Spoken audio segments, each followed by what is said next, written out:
Good morning, second graders. This is our story for the week. We're on lesson 27. Our focus text is titled The Dog That Dug for Dinosaurs. And then our pair text that we'll read later on in the week is La Brea Tar Pits. I think you guys are going to really enjoy this story this week because it has to do with dinosaurs and fossils. So right away when I was reading this story earlier, I thought about our Cranbrook field trip earlier in the school year and all the great fossils and exhibits that we saw on that field trip. So before we begin the story, let's review some vocabulary. Our first vocabulary word is exact. The map showed the exact place to dig for old bones. Discovered. This old shark's tooth was discovered on a beach. It was found by a scientist.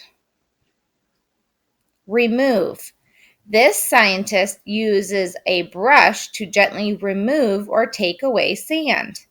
You can see the picture there, photograph. Growled. The dog growled and barked as it dug up the old bone. Amazed. The girl was amazed at the size of the dinosaur teeth in the museum. Explained. The man explained or told about the dinosaur. Guard. A guard makes sure no one touches anything in the museum. Souvenirs. He bought souvenirs to remember his day at the museum. So again, remember these are our 8 vocabulary words. You will see them highlighted like this in yellow within the text. And if you ever need to go back and remember what that word means, you can come back to the beginning of this video to take a look at the example sentence and the photograph that goes with it. Okay, also while we're reading today, I want you to try to remember what a verb is. I think it was 2 weeks ago now, we talked about adjectives, and I had you remember our spiders hanging from the ceiling. And remember on those spider legs, we wrote adjectives describing words of a spider. So in this story, I want you to think about verbs, and verbs are action words. So jumping, moving, singing. Those are things that you do, so those are verbs. So when you're reading the story and listening to me, I want you to try to think about all the verbs, the action words. Okay, let's take a look at our topic, fossils. Sometimes parts of animals or plants that lived long ago can be found today. These are called fossils. An animal bone is an example of a fossil. Fossils can be found all around the world. Scientists look for fossils to help them learn about the past. Some fossils are on display at museums. You will read about a girl and her dog who discovered fossils in The Dog That Dug for Dinosaurs. So that's what made me think about Cranbrook and our field trip. And remember the little exhibit we had with the dinosaur expert teaching us on different fossils and how large those fossils were. Some of them were dinosaur fossils. So that just made me connect and remember something that related to our class earlier in the school year. Okay. So right away we can see the genre. Actually, this is a biography. So that means we're going to be learning about someone. Based off of the illustrations here and the title of the story, A Dog That Dug for Dinosaurs, I initially thought this story was going to be a fictional story. I even thought it might be a humorous fiction story because I've never known of a dog digging for dinosaur bones and fossils.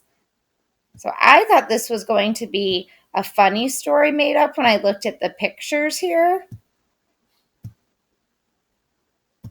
But I can tell that it's going to be a biography now looking at the genre on the cover.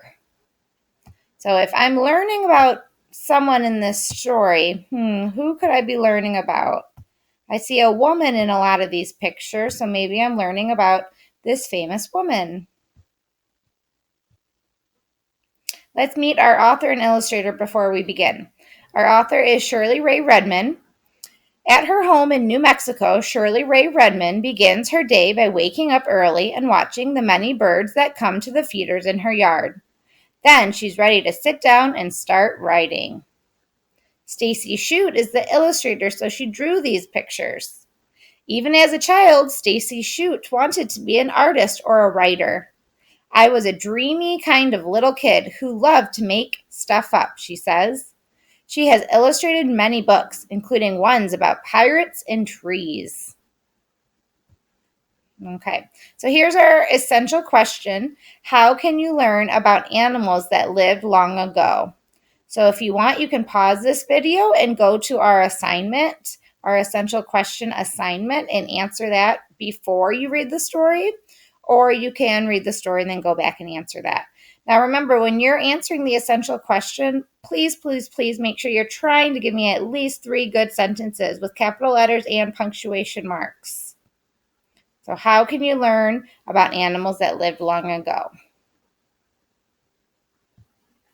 All right, let's begin our story. Remember, you can follow along with your finger or just reading with your eyes. A long, long time ago, there was a little dog named Trey. He was black and white all over. He had friendly brown eyes and a very wiggly tail. Trey lived in England.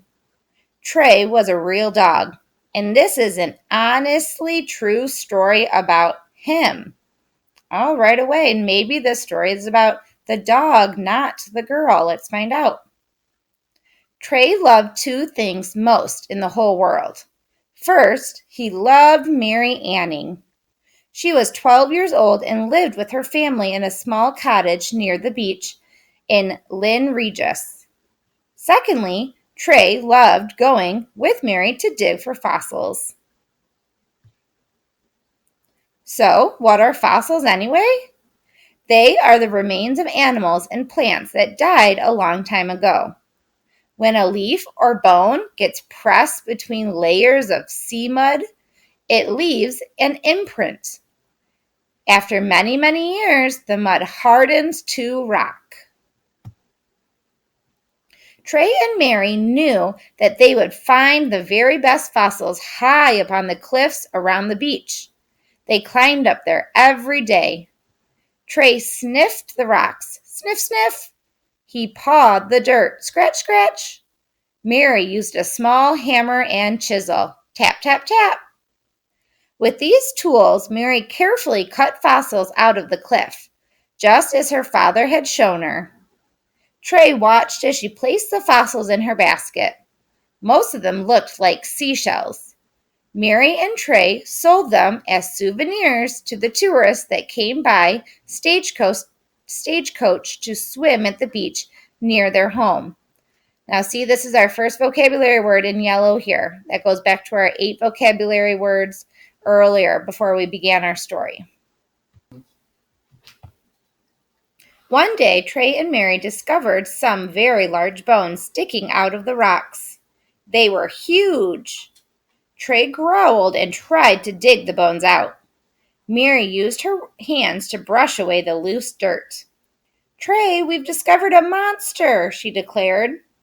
The bones were much too big for Trey and Mary to remove by themselves.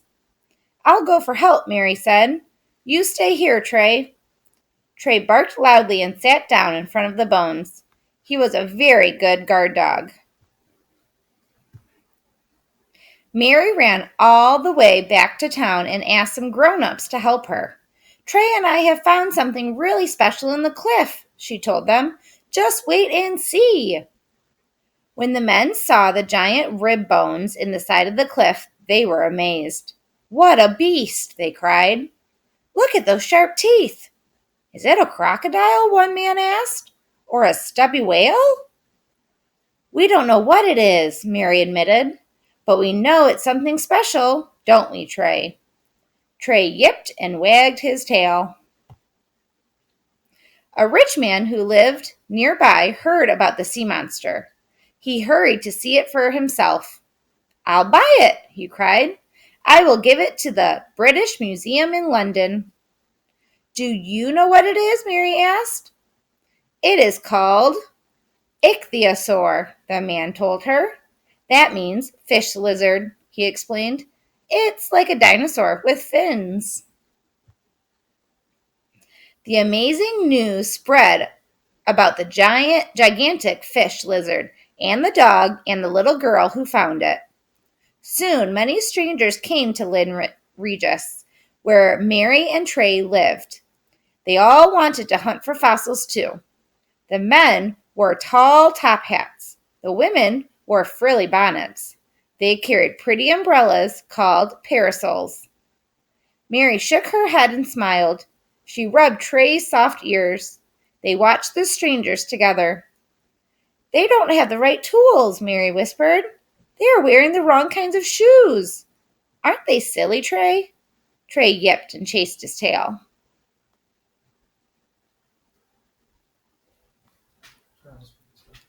Curious scientists visited Lynn Regis too.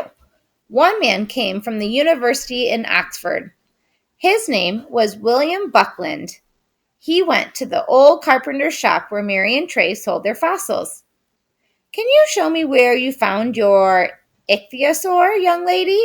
He said politely. Do you think you could find the exact spot again? Trey can find it, Mary boasted. Together, Mary and Mr. Buckland followed the little dog across the beach and up to the cliffs. Trey sniffed the rocks, sniff, sniff. He pawed the dirt, scratch, scratch. Suddenly, he yipped. Then he sat down. Mary pointed. It was the exact place where she had discovered the giant fish lizard. What an intelligent dog, Mr. Buckland declared. Trey wagged his tail.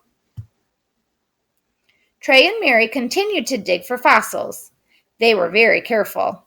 Mary watched for falling rocks, like her dad told her. Trey looked out for storms and high tides. Then one day they discovered another giant creature. Look, Trey, Mary cried. Is it a sea dragon? Trey sniffled the skeleton and snapped at it with his teeth. The creature had a long, long neck. Its backbone was like a humped turtle shell. Instead of feet and legs, it had 4 large paddles. But it wasn't a sea dragon. Mr. Buckland called it a plesiosaur. One day, Trey and Mary found a fossil that no one in England had ever found before. This one had huge, bony wings like a bat and a long, sharp jaw. Trey growled. It looks like a gigantic flying lizard, Mary declared. The scientists thought so too, and that's why they named it a pterodactyl. That means lizard with wings.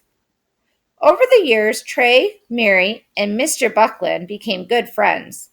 They showed him where to find the best fossils in Lynn Regis. Mr. Buckland brought books about dinosaurs for Mary. He brought beef bones for Trey. Mary, with Trey on her lap, studied her books every day. When Trey's whiskers turned gray and Mary was all grown up, they still collected fossils and sold them in the old carpenter's shop. There were boxes and baskets filled with fossils on the floor and on the shelves. Some of the fossils creatures were so big they couldn't fit through the door. Sometimes children and tourists stopped in to buy fossils of ancient sand dollars or tiny fish and curly shells. Many scientists came to the shop to buy fossils too. They brought carts and wagons to haul away the really large ones. Trey and Mary Anning became very famous. Today, if you go to the Natural History Museum in London, you can see the large fossils they discovered together. You can also see a famous painting of Mary holding her fossil basket and Trey, the dog that dug for dinosaurs. And there is a picture of her. I believe that's the end, yes. Okay, so actually that interested me so much, I just went on Google and I started researching more about Mary Anning. And I came across this National Geographic for Kids all about her. So I will add this into an assignment this week, but this tells you more about Mary. Scrolls all the way down. And there's a few audio books I found. I even found some videos here that I will post that you guys can learn more about Mary if you would like to. So again, I just searched Mary Anning Facts for Kids, and a lot of videos came up, or articles, or even books.